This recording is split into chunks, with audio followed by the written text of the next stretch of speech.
নমস্কার, আমি তন্ময়। এই গল্পটির শেষে আপনাদের জন্য থাকবে একটি প্রশ্ন। সঠিক উত্তরদাতাদের নাম আমরা পরবর্তী গল্পে জানিয়ে দেব এবং আগের গল্পের সঠিক উত্তরদাতাদের নাম আমরা এই গল্পের শেষে উল্লেখ করব। তবে তার আগে আপনারা এই গল্পটা পুরোটা মন দিয়ে শুনুন। বাঁচাও বাঁচাও গো দাদা বাবু, বাঁচাও। রান্নাঘরের দিক থেকে কাজলিদি চিৎকার ভেসে আসতেই বিছানার মধ্যে ধরফর করে উঠে বসল অর্জুন। এক মুহূর্ত সময় দেরি না করে প্রকাণ্ড লাফ দিয়ে বিছানা থেকে নেমে সে দৌড়ে দরজা দিয়ে বেরিয়ে গেল ঘরের বাইরে। রান্নাঘরের নিকটে এসে দাঁড়াতেই অর্জুন দেখল কাজলিদি জ্ঞান হারিয়ে পড়ে রয়েছে মেঝেতে। দাঁত কপাটি একেবারে যেন লেগে যাওয়ার উপক্রম। তাড়াতাড়ি এক ঘটি জল এনে বেশ খানিকটা জল হাতে তালুতে ঢেলে তা ভালোভাবে কাজলিদির চোখে মুখে ছিটিয়ে দিয়ে জ্ঞান ফেরানোর চেষ্টা করলো ছেলেটা। কাজলিদি, আরে ও কাজলিদি, হঠাৎ করে কি হলো তোমার? ওরকম করে চিৎকার করলে কেন? কাজলিদি, তুমি কি আমার কথা শুনতে পাচ্ছ? ও কাজলিদি, কাজলিদি। আরো বেশ খানিকটা জলে ছিটে দেওয়ার পর অবশেষে জ্ঞান ফিরে এলো কাজলিদির। ও, এই তো তোমার জ্ঞান ফিরে এসেছে। কাজলিদি, আমি অর্জুন গো, কোনো ভয় নেই। কি হয়েছিল তোমার? ওরকম ভাবে চিৎকার করে জ্ঞান হারিয়ে ফেললে কিসের জন্য? তুমি কি কিছু দেখে ভয় পেয়েছো? ও দাদা বাবু গো, আমি আমি যা দেখেছি তা তোমাকে ভাষায় বলে বোঝাতে পারবো না। এই এই ভাড়া বাড়িতে আর মোটেও কাজ করতে আসবো না। যত যত যাই হোক না কেন, প্রাণের দাম সবার আগে। প্রাণটাই যদি না থাকে তাহলে কাজ করবে কে? আচ্ছা আচ্ছা, বেশ ঠিক আছে। তুমি আগে উঠে বসো দেখি, খানিকটা জল খাও, শান্ত হও, তারপরে কি হয়েছে সেই সব কথা না হয় বলো। হ্যাঁ, দাঁড়াও দাঁড়াও, আমি তাড়াতাড়ি আগে রান্নার উনুন থেকে কড়াইখানা নামাই। সব কিছু যে একেবারে ধরে গেল। অর্জুন জ্বলন্ত উনুন থেকে রান্নার কড়াইখানা নামিয়ে এক গ্লাস জল বাড়িয়ে দিল কাজলিদির দিকে। কাজলিদি তখন মৃগী রোগের মতো থরথর করে কেঁপে চলেছে অনবরত। তার কপালে সদ্য জন্ম নেওয়া ফোঁটা ফোঁটা ঘামের বিন্দু চকচক করছে। মুখ চোখ জুড়ে একেবারে ভয়ের বন্যা প্রভাবিত হচ্ছে। তার এহেন অবস্থা দেখলেই বিলক্ষণ বোঝা যায় যে সে নির্ঘাত কিছু একটা দেখে মারাত্মক রকমের ভয় পেয়ে গিয়েছে। অর্জুনের হাত থেকে জলের গ্লাসটা নিয়ে ঢক ঢক করে এক নিঃশ্বাসে সবটুকু জল শেষ করে কম্পমান হাতে তালু দিয়ে চোয়াল বেয়ে গড়িয়ে আসা সরু জলের ধারা মুছে কাজলিদি তাকালো অর্জুনের দিকে। অর্জুন তাকে ফের প্রশ্ন করতেই যাচ্ছিল, কিন্তু তার আগেই কাজলিদি বলতে আরম্ভ করলো, আমি আমি তোমাদের জন্য রান্না করছিলাম দাদাবাবু। হঠাৎই জানালার বাইরে থেকে একটা কালো কুচকুচে লম্বাটে লোমশ হাত ঘরের ঘরের ভেতর ঢুকে এসে ফুটন্ত তরকারির কড়াই থেকে কিছুটা তুলে নিয়ে বেরিয়ে গেল। ওটা দেখার পর আর ঠিক থাকতে পারলাম না আমি। কাজলিদি, সত্যি তোমার কথা শুনে আমি না হেসে থাকতে পারলাম না। এই জন্য তুমি এতটা ভয় পেলে? আর আমি ভাবছি কি না কি হয়ে গিয়েছে। তুমি চোখে ভুল দেখেছ, তাছাড়া আর কিছুই নয়। এমন অন্ধকার ঘরের মধ্যে রান্না করতে এলে ওরকম চোখের ভুল হয়। কতবার পই পই করে বলেছি হাতের কাছে লণ্ঠনখানা রাখো, কিন্তু তুমি তো আমার কথা মোটেই শুনবে না। কাজলিদি, তুমি একেবারে অমূলক ভয় পেয়ে চেঁচামেচি করে জ্ঞান হারিয়েছ। বাইরে থেকে লম্বাটে হাত ঢুকে এই গরম তরকারি তুলে নিয়ে বেরিয়ে গিয়েছে, এ কথা আর বিশ্বাস করা যায়? তুমি হাসছো দাদাবাবু। আমার যে তখন ওই দৃশ্য দেখে ঠিক কি অবস্থা হয়েছিল তা তা আমি তোমাকে বলে বোঝাতে পারবো না। তুমি তুমি যতই গোটা বিষয়টাকে হালকাভাবে নাও না কেন, কিন্তু আমি জানি বিষয়টা কতটা সাংঘাতিক ভয়ানক। আমি আমি মোটেও চোখে ভুল দেখিনি দাদাবাবু। আমি আমি যা দেখেছি তা সজ্ঞানে সচক্ষে দেখেছি। আহা কাজলিদি, তুমি বুঝতে পারছো না। গোটা বিষয়টাই আসলে তোমার চোখের ভুল, তাছাড়া অন্য কিছু হতেই পারে না। অন্য কিছু নয় দাদা বাবু, আমি ভুল দেখিনি। আমার আমার দুটো ছেলের দিব্যি কি বলছে দাদা বাবু।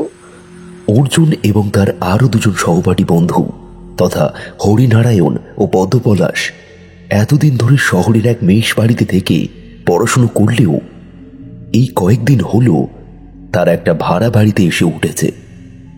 ভাড়া বাড়ি থেকে তাদের বিশ্ববিদ্যালয়ের দূরত্ব বড়ই কম হওয়ার সুবিধার্থে তারা এই সিদ্ধান্ত নিয়েছে। এছাড়াও এত বড় একটা বাড়ির ভাড়া বড্ড কম দামে পেয়ে 6 মাসের টাকা অগ্রিম বাবদ দিয়ে মালিক পক্ষের থেকে এই বাড়িটা ভাড়া নিয়ে বেশ স্বাচ্ছন্দ্যে থেকে পড়াশোনা করে কাটাবে ভেবেছিল। কিন্তু এই ভাড়া বাড়িতে আসার পরে ওরা বুঝতে পেরেছে এই জায়গায় বিদ্যুতের মারাত্মক সমস্যা। মূলত প্রায় প্রত্যেক দিন সন্ধ্যার পর লোডশেডিং হয়। একটানা বেশ কয়েক ঘন্টা বা সারা রাত আর কারেন্ট আসে না। বাড়িটা মোট দোতলা, নিচে তলায় 2টি ঘর, একটি রান্নাঘর, পার্শ্ববর্তী বাথরুম এবং অপরদিকে ছাদে ওঠার সিঁড়ি। দোতলার পাশাপাশি 3টি ঘর, বারান্দা, লাগোয়া সিঁড়ি সোজা উঠে গিয়েছে ছাদে। কাজলিদির সাথে অর্জুনদের পরিচয় বেশ অনেক বছরের। এতদিন ধরে এই কাজলিদি তাদের মেষ বাড়িতে গিয়ে রান্নাবান্নার সমস্ত কাজকর্ম করে দিত। কিন্তু তারাই ভাড়া বাড়িতে চলে আসার পর কাজলিদিকেও এই নতুন ঠিকানায় এসে কাজ করার জন্য রাজি করায়। সকালবেলা কাজলিদি এসে ঘরদুয়ার পরিষ্কার পরিচ্ছন্ন করে রান্নাবান্নার কাজ সেরে দুপুরের সময় চলে যায়। আবার আসে বিকালে, রাতের রান্না করে বাড়ির জন্য সঙ্গে করে খাবার নিয়ে যায় একেবারে। সত্যি কথা বলতে অর্জুন এবং তার অন্য দুজন সহপাঠীর অর্থনৈতিক অবস্থা খুবই ভালো হওয়ার জন্যই সারাদিনে 3 বেলা খাবার দেয় এবং বাড়িতে তাদের 2 ছোট ছোট ছেলেমেয়ের জন্য ভালো মন্দ খাবার নিয়ে যাওয়ার কথাও বলে। এত কিছু সুযোগ সুবিধা পেয়ে কাজলিদি বরাবর বড়ই খুশি। তাই জন্যই ওরা যখন মেষ বাড়ি ছেড়ে এই ভাড়া বাড়িতে এসে উঠল, তখনও সে ওদের কথায় রাজি হয়েছিল এখানে এসে রান্না বান্না করতে। তবে প্রথম দিন এই ভাড়া বাড়িতে আসার পরেই সে কেমন যেন বেঁকে বসল। এই ভাড়া বাড়িতে এসেই কাজলিদি বলল গোটা বাড়ি জুড়ে নাকি একটা অদ্ভুত বাজে গন্ধ পাচ্ছে সে। শ্মশানে জ্বলন্ত চিতার ধোঁয়া থেকে যেরকম চামড়া মাংস পড়া গন্ধ বের হয়, ও নাকি নাকি একেবারে হুবহু সেরকম একটা গন্ধ এসে বারবার ঠেকছে। অথচ কাছে পিঠে কোনো শ্মশান না থাকায় অর্জুনরা তেমন কোনো গন্ধ পায়নি। তাই জন্য কাজলিদির কথায় তারা অতটা গুরুত্ব দেয় না। কাজলিদি রান্নাঘরের বাইরে বেরিয়ে এসে হ্যারিকেনখানা দেওয়ালে আটকানো পেরেকের মধ্যে ঝুলিয়ে দিয়ে চারপাশটা একবার ভালোভাবে দেখে নিল।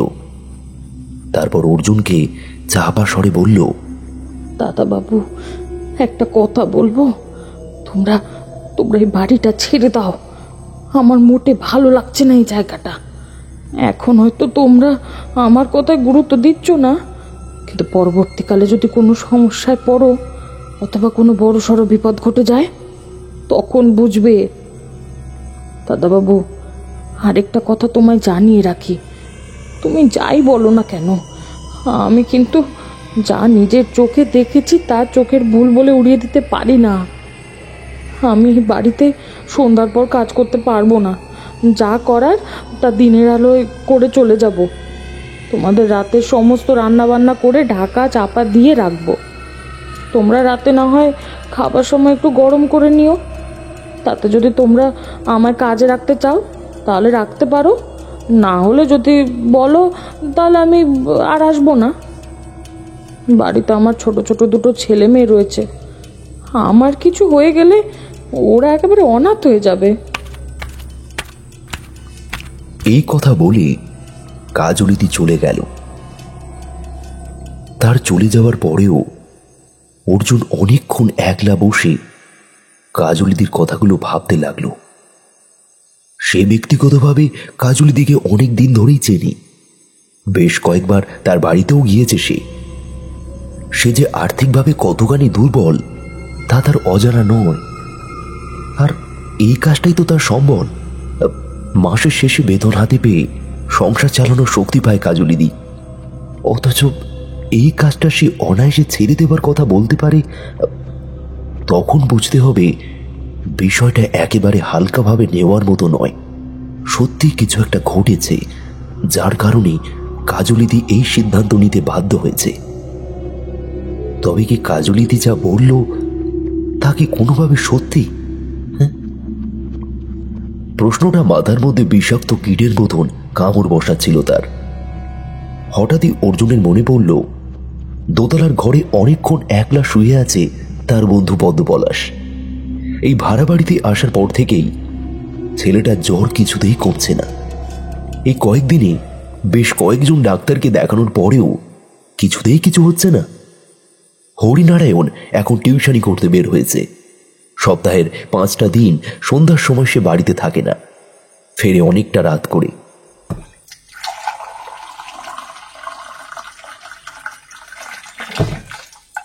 একবার পদ্মপলাশকে দেখে আসা উচিত ভেবে অর্জুন 1 গ্লাস গরম দুধ নিয়ে একতলার সিঁড়ি ভেঙে উঠতে লাগলো দোতলায়।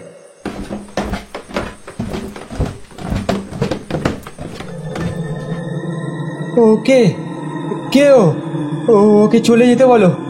ওকে আমার দিকে এভাবে এক দৃষ্টিতে তাকিয়ে আছে কেন? না না, ও এগিয়ে আসছে, ওর থেকে কেউ বাঁচাও আমাকে। এই পদ্মপলাশ, কি হয়েছে রে তোর? কে এগিয়ে আসছে? এই ঘরে তো কেউ নেই। এই তুই জ্বরের ঘরে ভুল বকছিস কেন? হ্যাঁ দেখ, আমি তোর জন্য গরম দুধ এনেছি, এটা খেয়ে নে তো, অনেকটা ভালো লাগবে। না না, ওকে চলে যেতে বল, আমি আর সহ্য করতে পারছি না, ওকে চলে যেতে বল। জ্বরের ঘড়ি ক্রমাগত ভুল বকতে বকতে অর্জুনের হাতে ধরা গরম দুধের গ্লাসটা ছিটকে ফেলে দিল পদ্মপলাশ। মেঝের মধ্যে সশব্দে আছড়ে পড়ল দুধ ভর্তি গ্লাসটা। অর্জুন পদ্মপলাশের গায়ে হাত দিয়ে দেখল যে জ্বরে একেবারে ঘাটা পুড়ে যাচ্ছে তার। কিন্তু ছেলেটার বলা প্রতিটা কথা তার কানে রীতিমতো যেন বাজতে লাগলো। এই তো এই খানিকক্ষণ আগেই কাজলিদি এইরকম কিছু সাবধানতার কথা বলে গেল না? পদ্মপলাশও ঠিক একই রকমের কিছু বলার চেষ্টা করছে। অর্জুন এবার সিদ্ধান্ত নিল রাতের বেলায় হরিনারায়ণ ফিরত এলে তাকে সবকিছু খোলসাভাবে সে বলবে। আজ রান্নাঘরে কাজলিদি ঠিক যা কিছু দেখেছে, কিংবা ওই জ্বরের ঘরে পদ্মপলাশ যে সমস্ত কথা বলছে, সেই সব কথা সে হরিনারায়ণকে বলবে। কিন্তু ব্যাপারটা হলো, হরিনারায়ণ কি এইসব কথা বিশ্বাস করবে? কারণ সে যেরকম অবিশ্বাসী একটা ছেলে, সে অতিলৌকিক কথা সে বিশ্বাস কোনো মতেই করবে না। অর্জুন যা ভেবেছিল তাই হলো। রাতের বেলায় খাবার খেতে বসে হরিনারায়ণকে যখন সব কথাই বলল সে কেবলমাত্র তার ছিল্লর হাসি হেসে উঠে চলে গেল আর পরামর্শ দিল পদ্মপলাশকে নতুন ডাক্তার দেখানোর জন্য।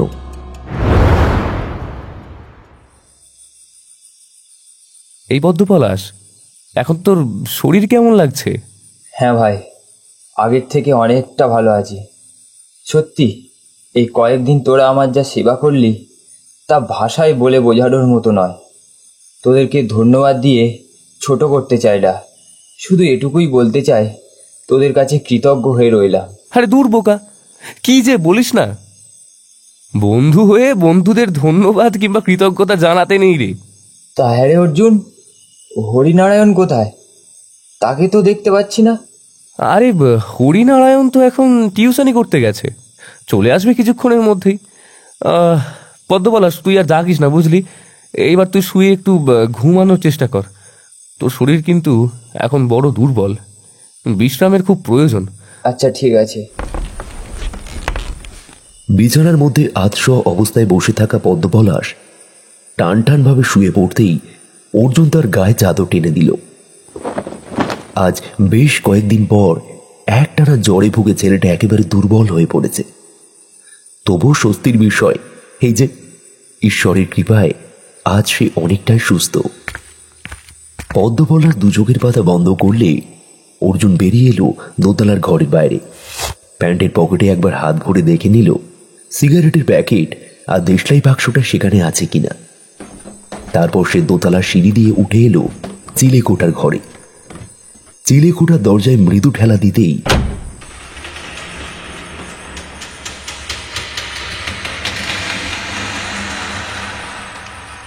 ভয়ানক রকমের ক্যাঁচ ক্যাঁচ শব্দ করে বহু পুরাতন মরচে ধরা দরজার পাল্লা ফাঁক হয়ে গেল। সময় এখন আনুমানিক প্রায় রাত্রি 10টার কাছাকাছি, কিন্তু তা বললে কি হবে, মফস্বলের এই অঞ্চলের মানুষ 8টার মধ্যেই শুয়ে পড়ে। সুতরাং এখন তারা প্রত্যেকেই গভীর ঘুমে আচ্ছন্ন। কালো পিচ রাস্তার দুই ধারে জ্বলতে থাকা হলদেটে বৈদ্যুতিক বাতিগুলো এমন মিটিমিটি ভাবে জ্বলছে যে সেই আলো সঠিকভাবে সমগ্র তল্লাট আলোকিত করতে সক্ষম হয়ে ওঠেনি। সুতরাং অঞ্চল জুড়ে এক অদ্ভুত আলো আঁধারির পরিবেশ রচিত হয়েছে। আকাশের দিকে মুখ তুলে তাকিয়ে অর্জুন দেখল আকাশে কোথাও চাঁদের দেখা নেই। এক দুটো নক্ষত্র বহু কষ্টে মেঘের আড়াল থেকে মুখ তুলে তাকিয়েছে। গোটা আকাশ জুড়ে ভাসমান মেঘ একত্রিত হয়ে জমাট বেঁধে আসন্ন দুর্যোগের অশনি সংকেত দিচ্ছে। এমনিতেই দুর্গামা এবছর গজে আসছেন এবং দোলায় যাবেন। বেশ বোঝাই যাচ্ছে বৃষ্টি তুমুল বেগেই হবে। মহালয়া আর মনে হয় 4-5 দিন বাকি। পুরনো রেডিও বার করে মহিষাসুর মন্দিরে শুনতে বসার মজাই আলাদা। এবছর পুজো নিয়ে অর্জুন খুব আগ্রহী আছে। মন তার খুব খুশি। জামা প্যান্ট যে কবে কিনতে যাবে কে জানে। পদ্মপলাশের শরীরটা সারলে একদিন বেরোবে এটাই ঠিক করেছে সে। হঠাৎ গাছের পাতাটা একটু নড়তেই চোখ চলে যায় সেই দিকে অর্জুনের। তারপর কিছু দেখতে না পেয়ে অর্জুন আকাশের দিকে তাকালো। গভীর রাতে হয়তো ঝড় বৃষ্টির সম্ভাবনা রয়েছে। গুনগুনিয়ে গান গাইতে গাইতে পকেটে হাত দিয়ে সিগারেটের প্যাকেট আর দেশলাই বাক্স বার করে ঠোঁটে সিগারেট গুঁজে আগুন জ্বালানোর চেষ্টা করলো অর্জুন। কিন্তু বেশ কয়েকটা কাঠি জ্বালানোর পরেও সিগারেটে আগুন ধরানো গেল না। একটা শীতল দমকা বাতাস এলোমেলোভাবে পাক খাচ্ছে। অবশেষে সিগারেটে আগুন ধরিয়ে লম্বা টান দিল অর্জুন।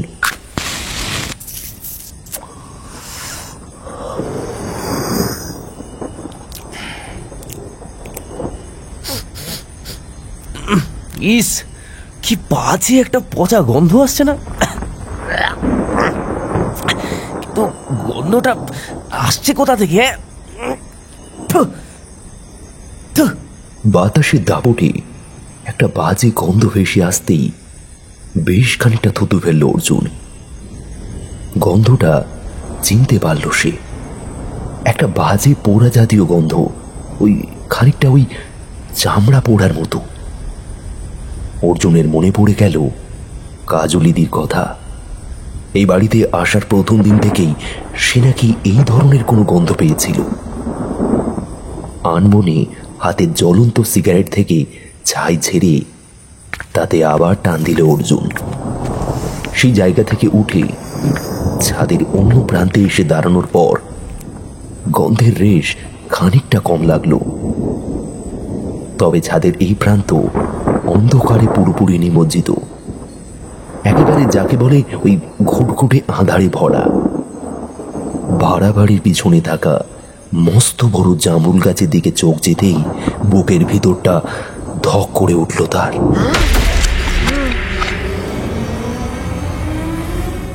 অর্জুনের মনে হলো হৃৎপিণ্ড যেন এক লাফে সোজা গলার কাছে উঠে আসবে। কে কে ওখানে? ওখানে কে দাঁড়িয়ে? জামরুল গাছের উঁচু মগডালে ঠিক দোতলার ছাদের সমান একটা জায়গায় উবু হয়ে বসে রয়েছে কি যেন একটা প্রাণী। তার বসার ভঙ্গি খানিকটা বাঁদরের মতন হলেও সে যে আসলে বাঁদর কিংবা ওই জাতীয় প্রাণী নয় তা বোঝা যায় অনায়াসে। অর্জুনের মনে হলো এই বীভৎস চামড়া পড়া গন্ধের উৎস আসলে ওই অন্ধকারের মধ্যে ঘাপটি মেরে বসে থাকা প্রাণীটি। পিচ রাস্তার দুই ধারে জ্বলতে থাকা মৃদু হলদেটে আলোর আভা এই অংশে এসে না পড়ায় গাছটা পুরোপুরি আঁধারে নিমজ্জিত।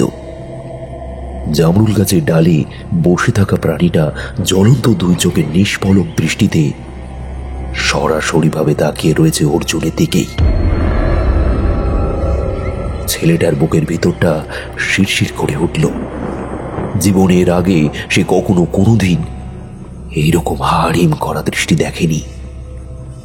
নিকোষ কালো জমাট বাঁধা আধারের মধ্যে যেন ধকধক করে জ্বলছে মণিবিহীন দুটো সবজেটে পান্নার মতো চোখ। নিজের অজান্তেই অত্যন্ত ভয়ে কয়েক পা পিছিয়ে এলো অর্জুন। তার সমগ্র শরীরে প্রতিটা লোমকূপ ইতিমধ্যেই খাড়া হয়ে উঠেছে। চিলেকোটার কাছে এসেই হাতে সিগারেটটা ছুঁড়ে ফেলে দিয়ে দরজাটা ভিতর থেকে বন্ধ করে দুর্দার গতিতে সিঁড়ি ভেঙে নিচে নামার উদ্যোগ করতেই অর্জুন দেখল সেখানে এসে উপস্থিত হয়েছে হরিনারায়ণ। হয়তো সেও ছাদে আসার কথা ভেবেই উপরে উঠে এসেছে। সে অর্জুনকে বলল, কি হল অর্জুন, এরকম তাড়াহুড়ো করে নামছিস কেন? পড়ে যাবি তো। হরিনারায়ণ, হরিনারায়ণ, তুই এসেছিস? তাড়াতাড়ি একবার নিচের তলা থেকে টর্চটা নিয়ে আয় তো দেখি। পেছনের জামরুল গাছে কি একটা বসে রয়েছে, আর সেই দেখে প্রচন্ড ভয় পেয়েই তো আমি এরকম তাড়াতাড়ি নামছিলাম আর কি। জামরুল গাছে কি বসে রয়েছে? আরে তা আমি জানি না, তোকে যেটা করতে বললাম তুই সেটা কর না। তাড়াতাড়ি টর্চ লাইটটা নিয়ে আয় তো। আর একটিও প্রশ্ন না করে হরিনারায়ণ দৌড়ে দোতলা থেকে টর্চ লাইট নিয়ে চিলেকোঠার ঘরে আসতেই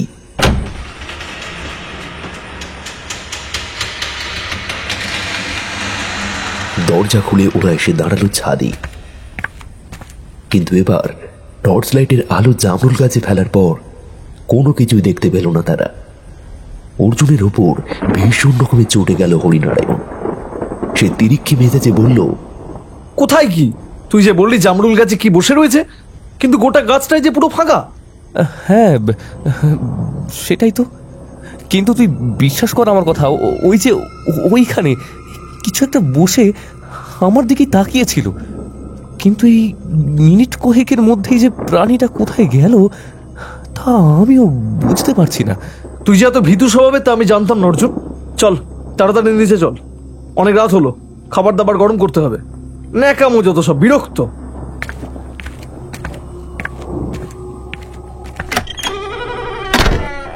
হরিনারায়ণের কাছ থেকে ধমক খেয়ে কাজু আজ মুখে অগত্যা চিলেকোঠা দরজা বন্ধ করে ওরা নেমে গেল নিচের তলায়।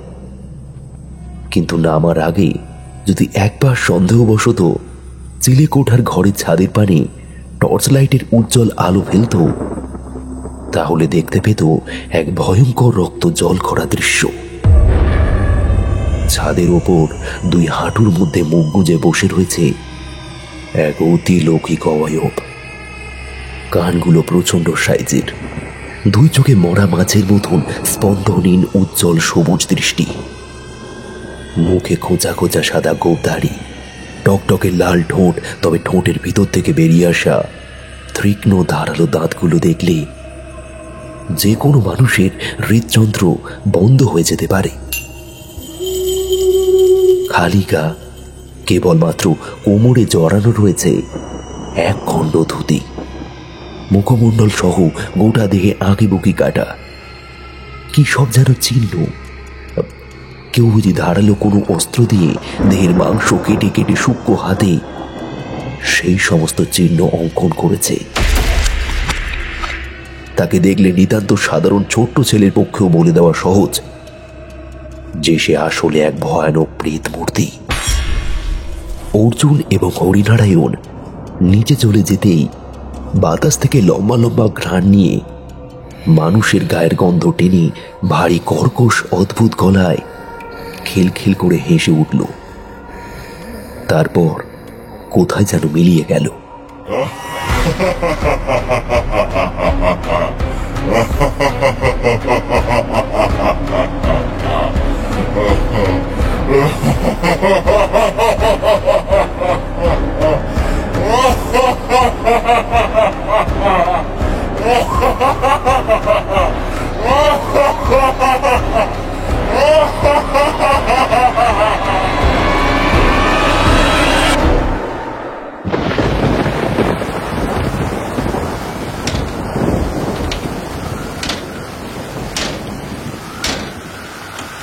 আরে এ অর্জুন, ওঠ না, জানলা দিয়ে বৃষ্টির ঝাঁট আসছে, তাড়াতাড়ি জানলাটা বন্ধ কর, না হলে সবকিছু ভিজিয়ে দেবে।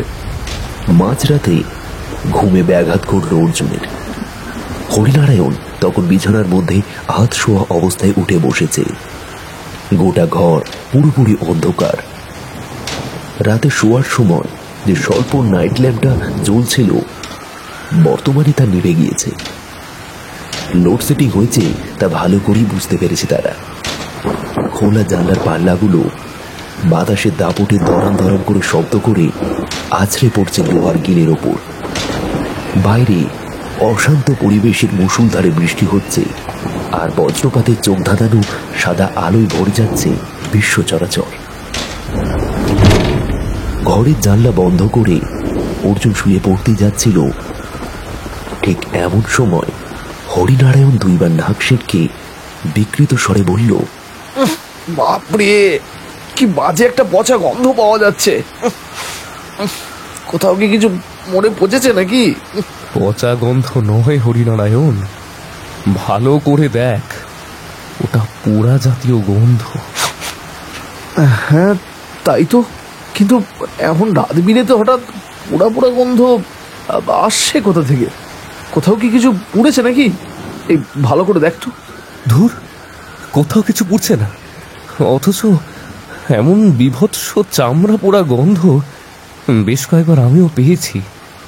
আর এই বাড়িতে আসার প্রথম দিনেই গন্ধটা পেয়েছিল কাজলিদি। তুই আমার কোনো কথায় বিশ্বাস করিস না, তাই জন্য তোকে বলেও লাভ হয় না। হরিনারায়ণ, এই বাড়িটা একেবারে স্বাভাবিক সাধারণ বাড়ি একদমই নয় রে। এ বাড়ির মধ্যে কিছু একটা রয়েছে, কিছু একটা যেটা স্বাভাবিকের সম্পূর্ণ বিপরীত। কাজলিদি সেদিনের পর থেকে আর রাতে এই বাড়িতে থাকে না। বিকেলের মধ্যেই সমস্ত রান্নাবান্নার কাজ শেষ করে সে বাসায় ফিরে যায়। তোকে তো বললাম, তুই এটাও বিশ্বাস করবি না, আমি যে সেদিন নিজের চোখে জামরুল গাছের মধ্যে একটা ভয়ানক মূর্তিকে বসে থাকতে দেখেছি। তাছাড়া একটিবার ভালো করে ভেবে দেখতো, এত বড় বাড়ি আমরা কত অল্প টাকায় ভাড়া পেয়েছি। এই বাড়িতে আসার প্রথম দিন থেকে জ্বরে পড়ল পদ্মপলাশ। ছেলেটার জ্বর কিছুতেই কম ছিল না। জ্বরের ঘরেও বারবার বলছিল কাকে যেন দেখতে পাচ্ছে, তার নাকি ভয়ানক সাংঘাতিক রূপ, এইসব আরো কত কি বকছিল। আজ ছেলেটার জ্বর কিছুটা হলেও কমেছে। পদ্মপলাশ এখন বেশ খানিকটা সুস্থ, তবে আমার মনে হয় পদ্মপলাশের এই শারীরিক সুস্থতা ওষুধের জন্য হয়নি, বরং হয়েছে কাজলিদির জন্য। কারণ কাজলিদি সকালে কার থেকে যেন একটা তাবিজ এনে লাল সুতোর সাথে পদ্মপলাশের ডান হাতে বেঁধে দিয়েছিল। তুই যখন বাজারে গিয়েছিলিস ঠিক সেই সময়, বুঝলি তো?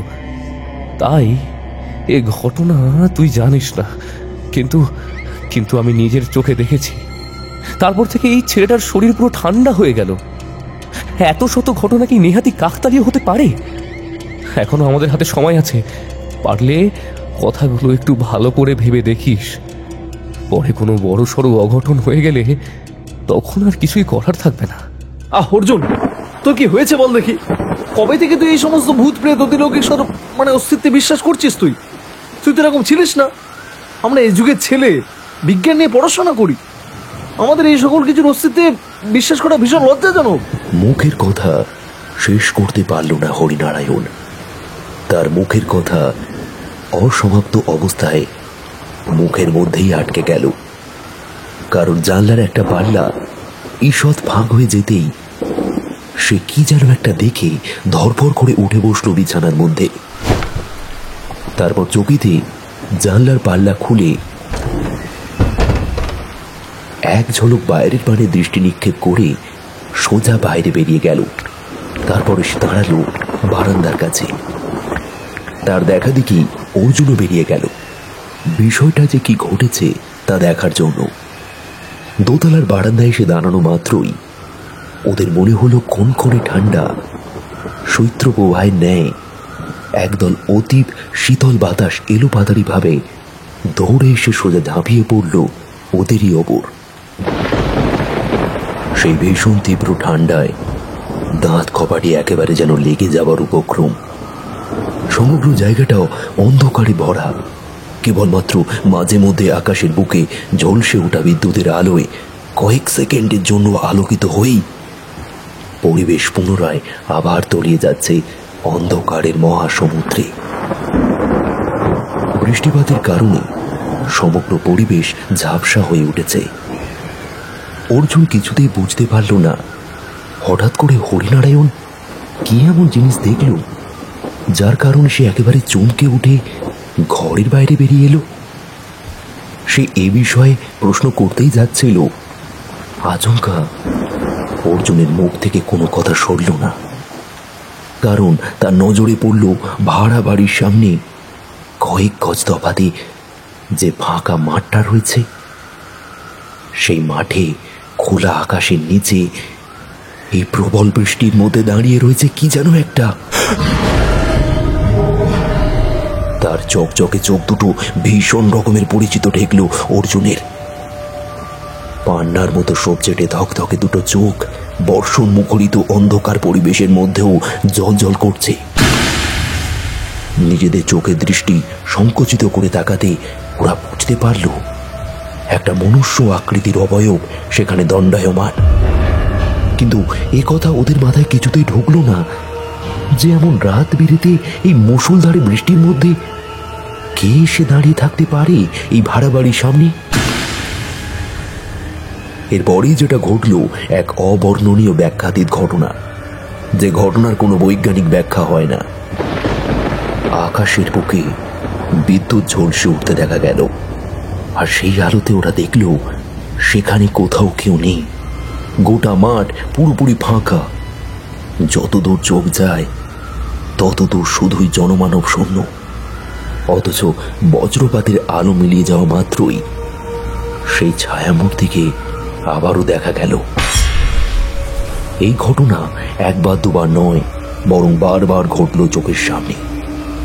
সত্যি এবার খানিকটা ভয় পেয়ে গেল হরিনারায়ণ। স্বাভাবিক নিয়ম অনুযায়ী বাড়ির সামনে খোলা আকাশের নিচে যেই দাঁড়িয়ে থাকুক না কেন, অন্ধকারের মধ্যে তাকে স্পষ্টভাবে দেখা না গেলেও বজ্রপাতের আলোয় তাকে পরিষ্কারভাবে দেখার কথা। অথচ এক্ষেত্রে সম্পূর্ণ বিপরীত ঘটনা ঘটছে। এই ঘটনার কোনো ব্যাখ্যা তার কাছে নেই। অর্জুনের মুখ ততক্ষণে ভীষণ ভয়ে শুকিয়ে গেছে। চৌমুখের মধ্যে কেবলই আতঙ্কের বেড়াজাল। এরপরই অন্ধকারে দাঁড়িয়ে থাকা সেই রহস্যময় ছায়ামূর্তি বিকৃতভাবে হেঁটে ধরধর করে পার্শ্ববর্তী একটি বিশাল বড় গাছের কাণ্ড বেয়ে ওপরে উঠে গেল।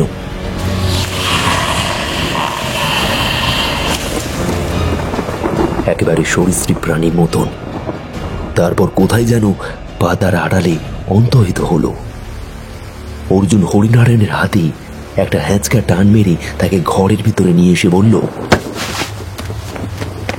কি হলো হরিনারায়ণ? এবার আমার কথা বিশ্বাস হলো? হ্যাঁ, আশা করি তোর বিশ্বাস হয়েছে। আমি আর তোর কোনো আপত্তি শুনবো না। কাল সকাল হলেই এই বাড়ির মালিকের সাথে আমি ফোনে যোগাযোগ করব, আর আমাকে জানতেই হবে এখানে এই বাড়ির মধ্যে কি এমন রহস্য রয়েছে। না, অর্জুনের কথায় আর বিন্দুমাত্র আপত্তি করতে পারল না হরিনারায়ণ। সে নিজের চোখে এইমাত্র যে ঘটনাটা দেখল তার বিরুদ্ধে কি বা কথা বলা যায়। পরের দিন সকাল হলে অর্জুন বাড়ির মালিকের ফোন নাম্বারে কল করে যোগাযোগ করার চেষ্টা করল, কিন্তু নাম্বারটা বন্ধ বলল একাধিকবার। সে বেশ ভালো করে বুঝতে পারল এই বাড়ির মালিক একরকম তাকে ফাঁসিয়ে একসাথে অনেক মাসে টাকা অ্যাডভান্স নিয়ে আপাতত চম্পট দিয়েছে। অর্জুনের মনের মধ্যে এই ধারণা আরো দৃঢ় হলো যে এ বাড়ি মোটেও স্বাভাবিক নয়। পদ্মপলাশ ততক্ষণে বেশ সুস্থ হয়ে উঠেছে। তাই পদ্মপলাশ, হরিনারায়ণ এবং অর্জুন তিন বন্ধু মিলে বের হলো সে বাড়ির সম্পর্কে গ্রামের লোকেদের কাছ থেকে কিছু জানার জন্য। ওরা অনেক চেষ্টা চালালো, কিন্তু কোনো কথাই ওরা জানতে পারল না। সেই বাড়ির সম্পর্কে কেউ কিছুই বলতে রাজি নয়। অর্জুনরা বেশ বুঝতে পারল যে সেই বাড়িকে ঘিরে স্থানীয় মানুষদের মধ্যে একটা ভয়ানক রকমের ভয় কিংবা আতঙ্ক কিছু কাজ করছে। তাই তারা কেউ মুখ খুলতে রাজি নয়। তবে বাড়িটার ব্যাপারে কথা বলতে তারা ভয় পাচ্ছে কেন? তারা তো ওই বাড়িতে যাচ্ছে না, তাহলে বলতে অসুবিধা কিসের? পাড়ার একদম শেষে একটা মাচা আছে, সেখানে শুয়েছিল একটি বৃদ্ধ লোক, পরনে লুঙ্গি আর একটা ছেঁড়া জামা। ওরা তিনজন যখন ওখানে গেল তখন অর্জুন সেই বৃদ্ধ লোকটিকে দেখতে পেয়েছিল, তাই অর্জুন এগিয়ে গেল ওই বৃদ্ধ লোকটির দিকে। হরিনারায়ণ তো কোনো মতে চাইছিল না যে এই বৃদ্ধকে ওই ভাড়া বাড়ির ব্যাপারে জিজ্ঞাসা করতে। সে ভেবেছিল পাগল লোক হয়তো, কিন্তু অর্জুন সেই বৃদ্ধকে ডাকলো। দাদু, শুনছেন? ও দাদু, শুনতে পাচ্ছেন? বৃদ্ধ লোকটি ঘুমিয়ে পড়েছিল মনে হয়। হরিনারায়ণ ধমক দিয়ে অর্জুনকে বলল, ধুর, ঘুমোচ্ছে, ফালতু ফালতু রাখছিস, চল ফিরে যায়। আরে দাঁড়া না, কেউ তো ওই বাড়ির ব্যাপারে কিছু বলতে চাইছে না। এনাকে না হয় জিজ্ঞাসা করে দেখি ইনি কিছু জানেন কিনা। পাগল লোক, তালমাতালের মতো শুয়ে রয়েছে, এক কারি মশা কামড়াচ্ছে তাও ঘুমোচ্ছে, চল। হরিনারায়ণের কথায় অর্জুন আর পদ্মপলাশ চলে যাচ্ছিল। এমন সময় সেই লোকটি উঠে বসল, তারপর বেশ গম্ভীরভাবে বলল, কেউ কিছু বলল না, তাই তো? হ্যাঁ, বলবেও না। থমকে দাঁড়িয়ে পড়ল ওরা। অবাক হয়ে পিছনে ফিরে তাকিয়ে দেখে বৃদ্ধ তাদের দিকেই চেয়ে আছে। অর্জুন তাড়াতাড়ি এগিয়ে এসে বৃদ্ধ লোকটিকে বলল, হ্যাঁ দাদু, ব্যাপারটা কি আমরা নিজেই বুঝতে পারছি না। কেউ ওই ভাড়া বাড়ির ব্যাপারে কোনো কথা বলতেই চাইছে না। তবে আমরা তিনজন নিশ্চিত ওই বাড়িতে কিছু একটা আছে। বৃদ্ধ লোকটি খ্যাঁক খ্যাঁক করে হেসে উঠল। অর্জুনরা সে বৃদ্ধ লোকটির কাছে অনেক অনুরোধ করার পর সে বৃদ্ধ খক খক করে কিছুটা কেশে বলতে আরম্ভ করল, শোনো, এখন তোমরা যে বাড়িতে ভাড়াটে হয়ে এসেছো, সেই বাড়িতে আমাদের এখানকার সকলেই, হ্যাঁ মানে সকল গ্রামবাসীরাই অভিশপ্ত বলে মনে করে।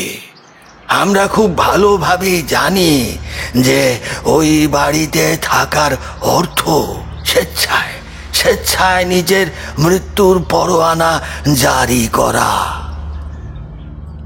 আজ থেকে বহু বছর আগে ওই বাড়ির প্রধান মালিকের নাম ছিল অমলকান্তি মল্লিক।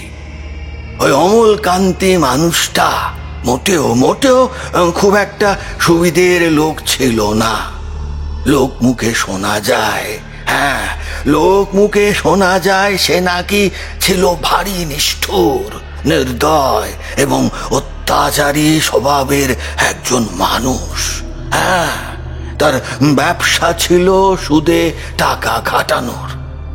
বহু গরিব, অসহায়, অশিক্ষিত মানুষদের স্বল্প কিছু টাকা অসময়ে ধার দিয়ে চড়া সুদে সেই টাকার অঙ্ক মাত্রাতিরিক্ত বাড়িয়ে তাদের সর্বস্ব সর্বস্ব সব সম্পত্তি নিজে আত্মসাৎ করত। হ্যাঁ, এই ছিল এক প্রকার তার বড়লোক হওয়ার কৌশল। হ্যাঁ গো, এছাড়াও অমলকান্তির আরেকটি শখ ছিল, হ্যাঁ বা বলতে পারো নেশা ছিল তন্ত্র মন্ত্র নিয়ে চর্চা করা।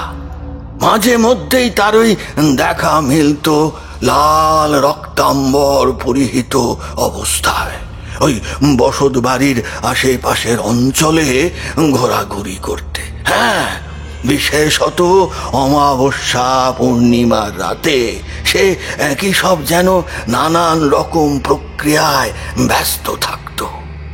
লোকটা বিয়ে শাদী করেনি, তার নিজের আপন বলতে কেউ ছিল না, তবে একমাত্র একজন ছাড়া, ভোলা। হ্যাঁ, ভোলা তার মাইনে করা কাজের লোক। ভোলা ছিল একটু ক্যাবলা গোছের এবং বাকশক্তিহীন। চুপ করে মুখ বুজে মালিকের সব কথা শুনত এবং সেই মতো কাজ করত ছেলেটা। তবে ওই যে আগেই বললাম, অমলকান্তি নামের মানুষটা আস্ত একটা শয়তান ছিল, শয়তান। তাই জন্য সে নিরীহ ভোলার উপর অমন ভাবে শারীরিক ও মানসিক অত্যাচার চালাতে পেরেছিল। হ্যাঁ, চালাতে পেরেছিল দিনের পর দিন। এতদূর পর্যন্ত বলে বৃদ্ধ খক খক করে বেশ কিছুটা সময় কাশলেন। তারপর আবার বলতে শুরু করলেন সেই অভিশপ্ত কাহিনীর কথা। হ্যাঁ হ্যাঁ, তো যা বলছিলাম, ওই অমলকান্তি ভোলার উপর দিনের পর দিন অত্যাচার চালিয়ে গিয়েছিল। ভোলাকে সে নিজের তন্ত্র সাধনার কাজে লাগিয়েছিল খেয়াল খুশি মতো। মাসের পর মাস তার শরীরটা অমলকান্তি ব্যবহার করেছিল। হ্যাঁ, এক অত্যন্ত গোপনীয় সাধনার প্রধান উপাদান হিসেবে। সেই সাধনার নাম পিশাচ জাগরণ। পিশাচ জাগরণ নাকি অত্যন্ত কঠিন এক প্রক্রিয়ার সাধনা। যে কোনো সাধকের পক্ষে পিশাচকে জাগিয়ে তোলা মোটেও সহজ বিষয় নয়, কিন্তু অমলকান্তি পেরেছিল শেষ পর্যন্ত জাগিয়ে তুলতে। ভোলার গোটা দেহের ওপর ধারালো ব্লেডের দ্বারা নিপুণ হাতে নানা ধরনের জ্যোতিষ চক্র এঁকে প্রতিদিন তাকে নিয়ে ঘন্টার পর ঘন্টা রাতের আধারে সাধনায় বসত। হ্যাঁ, সাধনায় বসত ওই অমলকান্তি। ভোলার ওপর এতটাই শারীরিক এবং মানসিকভাবে অত্যাচার করা হতো যে শেষ পর্যন্ত ভোলা পাগল হয়ে গেল। পাগল। গোটা গায়ের অজস্র অগণিত ক্ষত চিহ্ন এক সময় সব পচে গেল। সমস্ত ঘা পুরোপুরি বিষিয়ে গেল। দগদগে ঘা থেকে দূষিত বদ রক্ত সহ দুর্গন্ধময় পুঁজ রস বের হতে লাগলো। তীব্র তীব্র যন্ত্রণায় ভুগতে ভুগতে রাস্তার কুকুরের মতন একদিন ভোলা মারা গেল বেচারা। হ্যাঁ, অবশ্য ভোলার মৃত্যুর কথা এই পাড়ার অন্যান্য মানুষরা কেউই জানতে পারেনি তখনই, কারণ অমলকান্তি কাউকে কিছু বলেনি।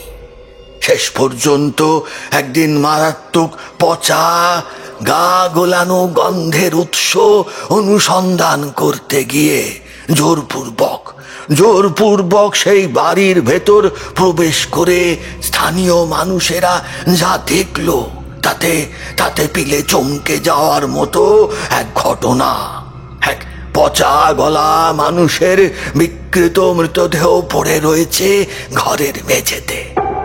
সকলে সে অর্ধ গলিত নগ্ন দেহ খুব একটা ভালো করে চিনতে না পারলেও প্রত্যেকেই বুঝতে পারলো যে ওই হতভাগ্য মৃতদেহ আর কোনো ব্যক্তির নয়, ওটা হলো ভোলা। অবশ্য অমলকান্তিকে আর কোথাও খুঁজে পাওয়া গেল না সেই বাড়িতে। সবাই অনুমান করলো সে বিপদ বুঝে চম্পট দিয়েছে যথাসময়।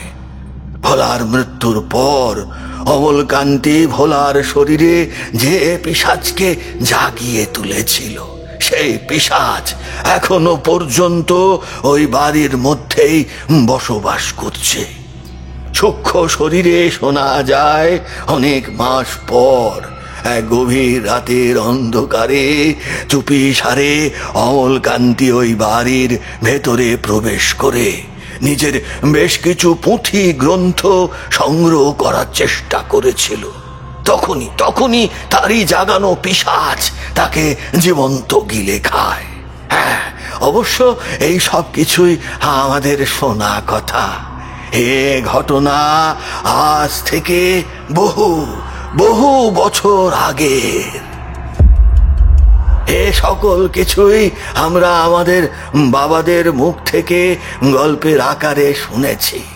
তবে আমাদের স্থির বিশ্বাস ওই বাড়ির মধ্যে এখনো সত্যি পিশাচের বাস রয়েছে আমরা জানি ওই বাড়িটা আসলে কতটা অশুভ।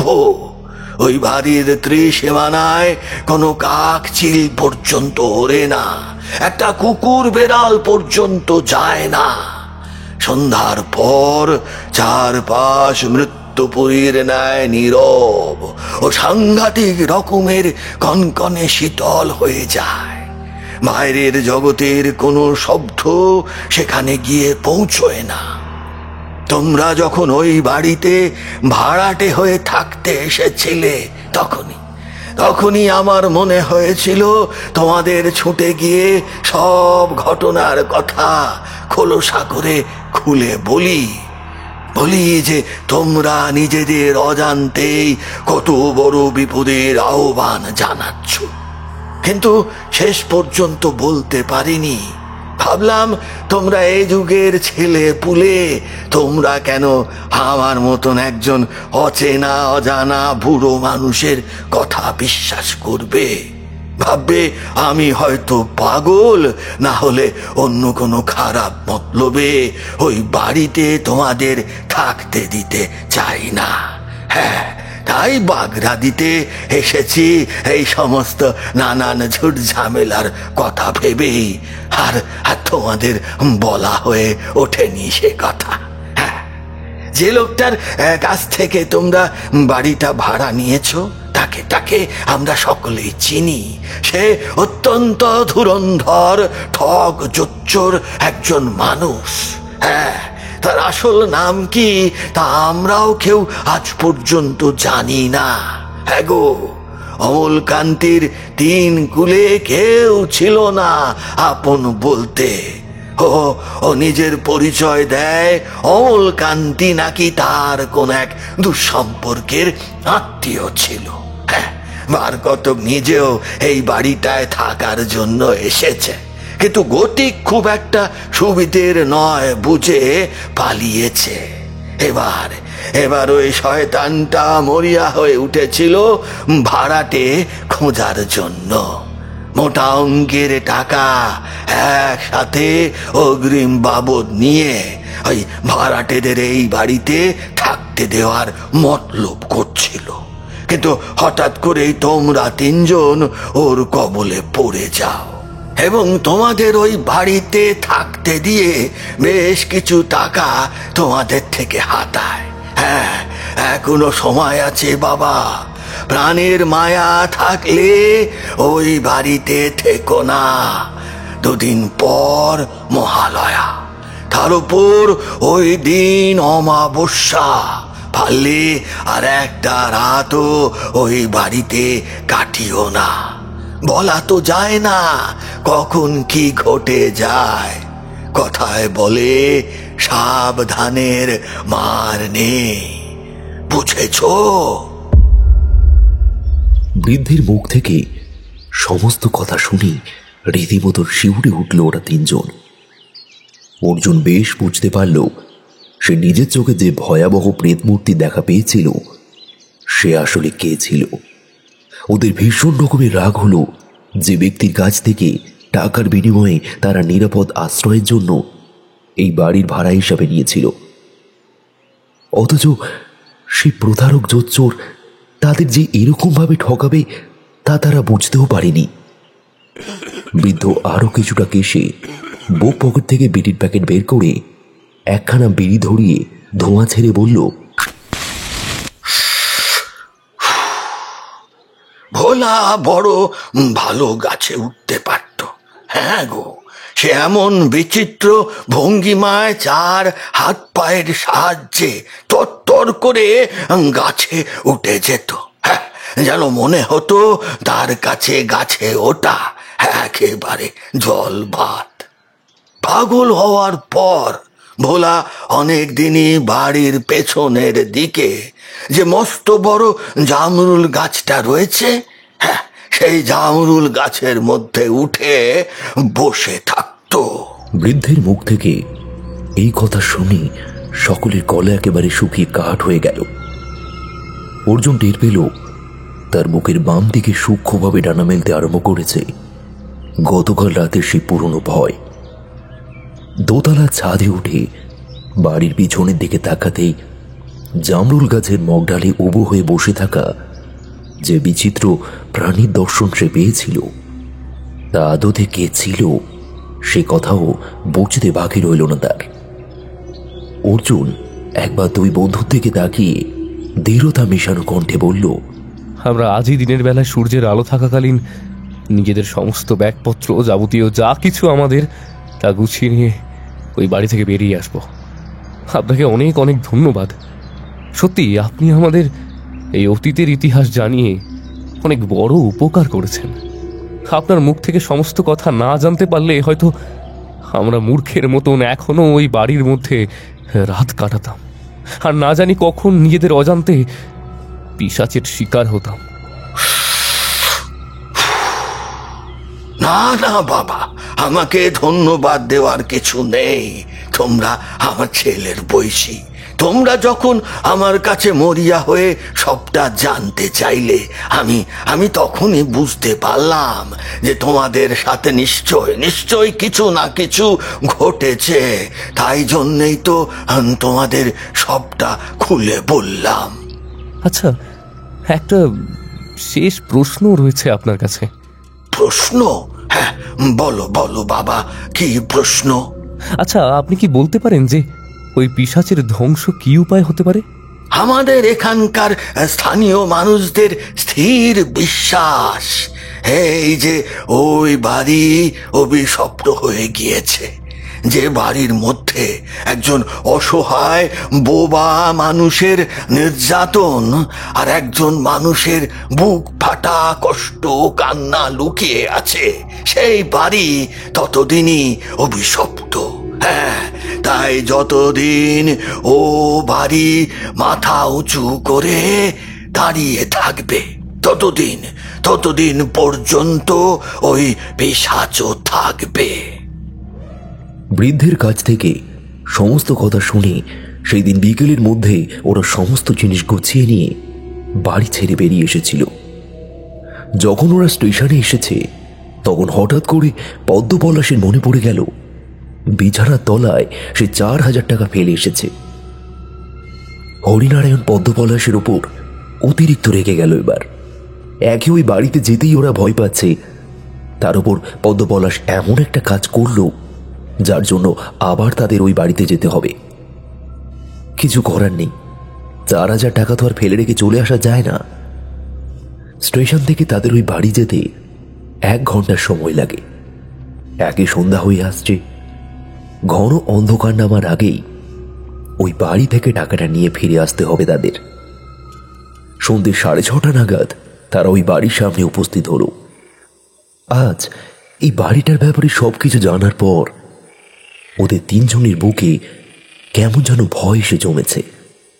মনে হচ্ছে ওই বাড়ির ভিতরে ঢুকলে তারা হয়তো আর বেরিয়ে আসতে পারবে না কোনোদিন। সেই পিশাচ ওদের গিলে খেয়ে নেবে। তাও বুকে সাহস রেখে 3 জন বাড়িটির মধ্যে প্রবেশ করল।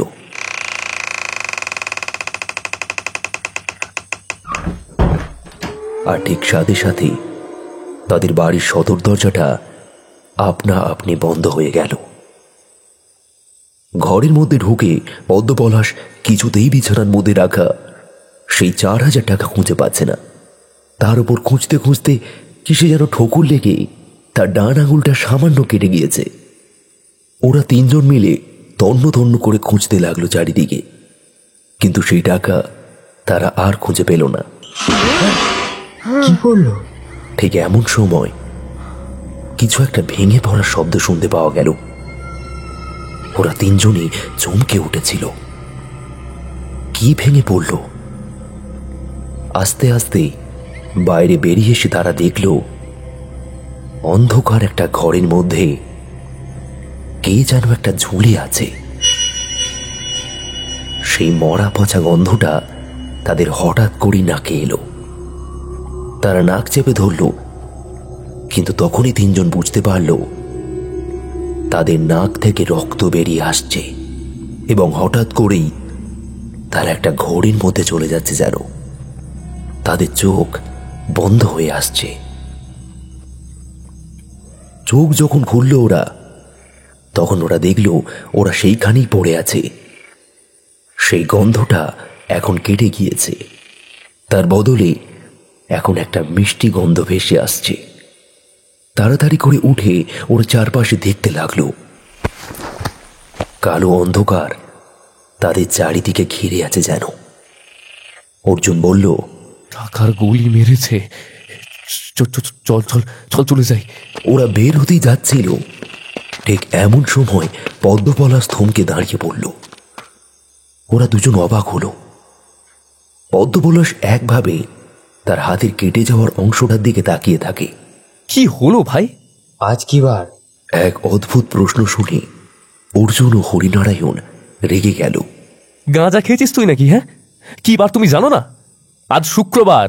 না, আজ শুক্রবার হতেই পারে না। এই হরি, আমার ফোনে চার্জ নেই, তোর ফোনটা বার করে ওকে দেখিয়ে দে তো আজ কি বার। হরিনারায়ণ ফোনটা বার করে ফোনের স্ক্রিনে তাকাতেই তার হাতটা কেঁপে গেল হঠাৎ করেই। এটা কি করে সম্ভব? হরিনারায়ণ নিজের চোখে কিছুতেই বিশ্বাস করতে পারছে না। কি হলো হরিনারায়ণ, তুই আবার চুপ করে গেলি কেন?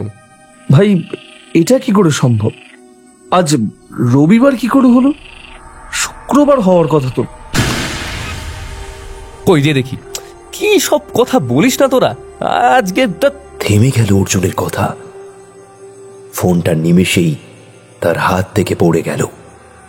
তিনজনই এখন হতভম্ব হয়ে গিয়েছে। পদ্মপলাশ থমথমে গলায় বলল, আমরা দুদিন এই একই জায়গায় পড়েছিলাম অজ্ঞান হয়ে। আমার হাতের আঙুলে কেটে গিয়েছিল, সেটা এত তাড়াতাড়ি তো সেরে যাবে না। এইবার আমি বুঝতে পেরেছি ভাই, তার মানে আজ মহালয়া, আর তার সাথেই অমাবস্যা।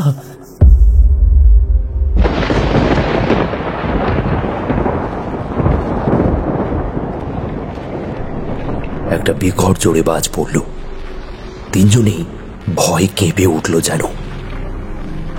তাড়াতাড়ি করে বাইরে বেরোতে যাবে এমন সময় তারা দেখতে পেল তাদের সামনে কে যেন একটা দাঁড়িয়ে আছে। অন্ধকারের মধ্যে ভালোভাবে তাকে দেখতে পাওয়া যাচ্ছে না, তবে তার ভয়ানক নিঃশ্বাসের আওয়াজ তারা স্পষ্ট শুনতে পাচ্ছে। তারা ছুটে পালালো পিছনের দিকে। তীব্র হাসির শব্দে গোটা বাড়িটা যেন জীবন্ত হয়ে উঠেছে। কোন দিকে যে ওরা তিনজন পালাবে তা তারা বুঝতেও পারছে না। এদিকে ওদিকে ছুটছে। এক সময় হঠাৎ করে তাদের মনে হলো তারা তো ছুটে পালিয়ে যাচ্ছে, তবে সেটা শুধুমাত্র এই বারান্দা থেকে ওই নিচের বারান্দা অবধি। তার কারণ ওরা সেই জায়গায় আবার পুনরায় চলে এসেছে। সেই পিশাচটি এখন তাদের সামনে দাঁড়িয়ে।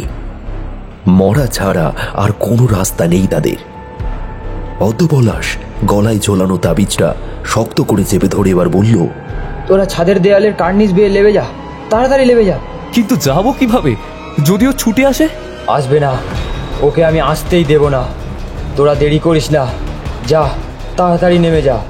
তোর কি মাথা খারাপ হয়ে গেছে? তোকে ফেলে রেখে আমরা চলে যাব? কখনো না।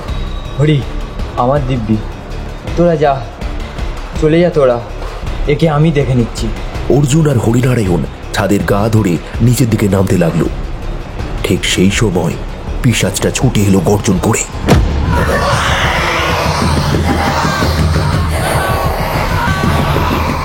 কিন্তু তার সামনে তাবিজ হাতে নিয়ে দাঁড়িয়েছিল পদ্মপলাশ। পিশাচটা ছুটে আসতেই পদ্মপলাশ সাথে সাথেই ঝাঁপিয়ে পড়ে তার গায়ে। একটা বিকট চিৎকার ভেসে আসে অর্জুনদের কানে।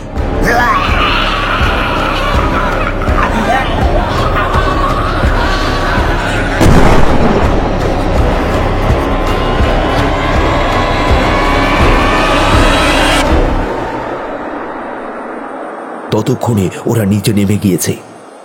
একটা হালকা বিস্ফোরণের শব্দ তাদের কানে ছুটে আসলো। দুই বন্ধু একে অপরের মুখের দিকে তাকায়। তাদের চোখ থেকে এখন জল গড়িয়ে পড়ছে।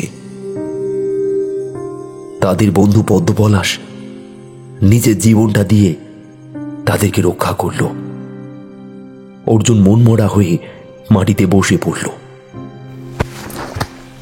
এই ঘটনার প্রায় মাস 8 পর হঠাৎ একদিন সকালের সংবাদপত্রের শিরোনামে থাকা একটি বিশেষ খবর পড়ে দুই বন্ধুর মনের মধ্যে ছড়িয়ে পড়ল এক অদ্ভুত শান্তি। মফস্বলের বহু পুরাতন একটি মালিকানাহীন ঘর ভেঙে সেখানে নাকি তৈরি করা হচ্ছে বিলাসবহুল বিশাল সরকারি অফিস। নতুন এই অফিসের জন্য বেছে নেওয়া ঠিকানা সেটাই যেখানে ওই অভিশপ্ত বাড়িটা ছিল। তবে তাদের বন্ধু যেভাবে তাদের জন্য প্রাণ দিয়েছে সেটা তারা কোনোদিনও ভুলতে পারবে না।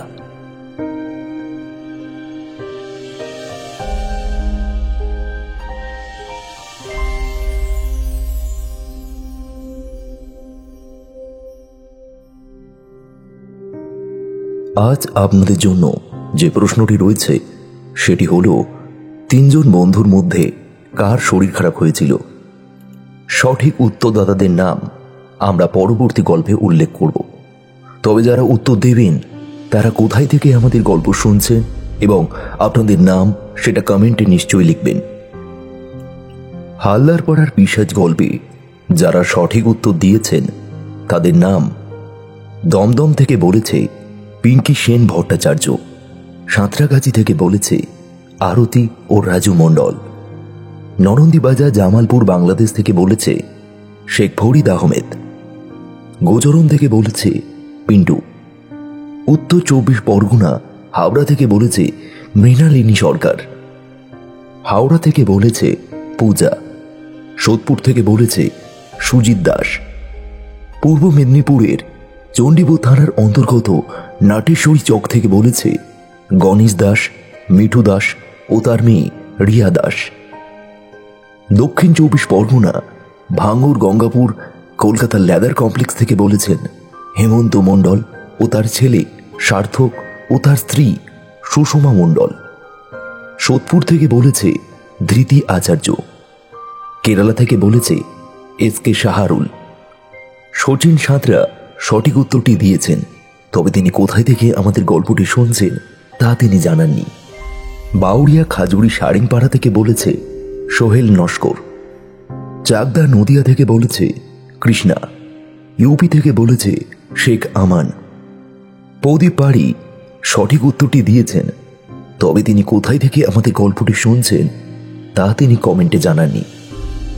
যাদবপুর থেকে বলেছে রূপা সর্দার, নদিয়া কালীনারায়ণপুর থেকে বলেছে সূর্য বিশ্বাস, বারুইপুর জেলার কাছ থেকে বলেছে শঙ্কর মণ্ডল ও তার মেয়ে পূজা মণ্ডল, হাওড়া খালপাড় থেকে বলেছে সাথী মাইতি, দক্ষিণ বারাসাত বাটরা থেকে বলেছে ইকবাল লস্কর, হুগলির হরিপাল থেকে বলেছে মনোজিৎ, আরামবাগ মায়াপুর থেকে বলেছে সমীর দাস, হাওড়ার উলুবেড়িয়া থেকে বলেছে জিৎ, বাংলাদেশ থেকে বলেছে মিস্টার বিপিআর গেমার, সুন্দরবন থেকে বলেছে মিলন সর্দার। যারা যারা উত্তর দিয়েছেন তাদেরকে অসংখ্য ধন্যবাদ। শুনছিলেন আজকের গল্প সুরজিৎ ঘোষের কলমে মহালয়ার রাতে প্রেতের মাঠে। আজ গল্প পাঠে ছিল তন্ময়, বিভিন্ন চরিত্রে ছিল সৌম্য, দিব্যেন্দু, রাজ, দীপক ও তৃষা। পোস্টার ডিজাইন করেছেন দীপক, সাউন্ড ডিজাইন ও এডিটিং ও স্ক্রিপ্ট রাইটিংয়ে ছিল তন্ময়। আর হ্যাঁ, গল্পটি কেমন লাগলো তা কমেন্ট করে নিশ্চয়ই জানাবেন।